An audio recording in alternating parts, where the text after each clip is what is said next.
Maintenant, je vous propose de passer par la Lorraine. L'histoire du château des Lumières de Lunéville a retenu notre attention.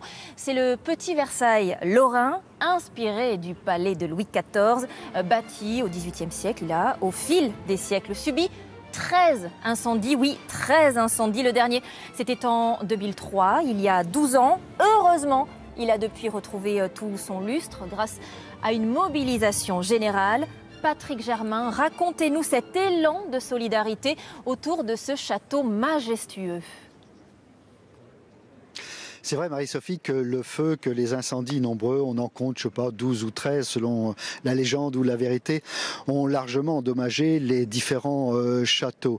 Mais ce qu'il faut dire, effectivement, c'est que la dernière fois, le dernier incendie, nous sommes le 2 janvier 2003, dans la nuit du 2 ou 3 janvier, dans la chapelle, dans la charpente, eh bien, le feu a pris, détruisant en grande partie une aile du château et puis cette fameuse chapelle palatine. Heureusement, il y a eu un énorme élan de solidarité, de générosité, tout le monde s'y est mis.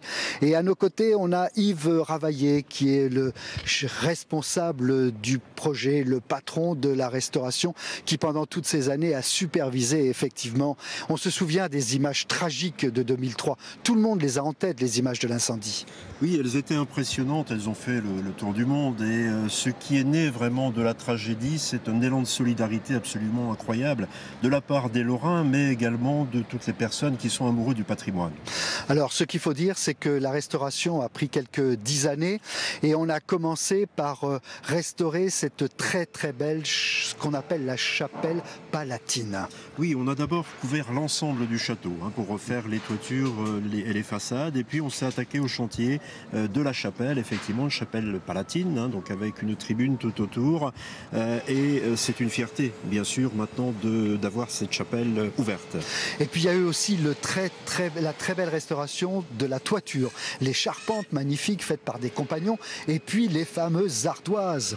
Mais nous avons la chance d'avoir un château qui est très bien documenté, donc l'architecte en chef des monuments historiques, Pierre-Yves Caillot, a proposé une restitution à l'identique, et nous avons refait exactement comme elle était au XVIIIe siècle. Alors ce qu'il faut dire, Yves, c'est que les ardoises, elles, on a entendu au travers de cette émission qu'il y avait des ardoises qui venaient de France, celles-ci viennent d'Espagne. Pourquoi d'Espagne? Mais parce que il y a des matériaux dont on cherche la ressemblance d'une part, et puis il me semble me souvenir que les carrières françaises n'étaient pas en capacité à cet instant de fournir la quantité qui était souhaitée. Voilà, mais ce qu'il faut dire aussi, c'est que sur ce site du château de Lunéville, il y a aussi un conservatoire de la broderie perlée, et il y a tout un tas d'expositions, pas simplement le château. Il y a effectivement toute l'année des expositions, des événements, des spectacles, un institut d'histoire culturelle européenne, et puis un partenariat avec le Conservatoire national des arts et métiers qui a pris ses marques désormais ici au Château des Lumières. Voilà, comme quoi on peut venir ici à Lunéville, en Lorraine, pour visiter le Phénix, le château à l'image du palais de Louis XIV qui a su renaître de ses cendres.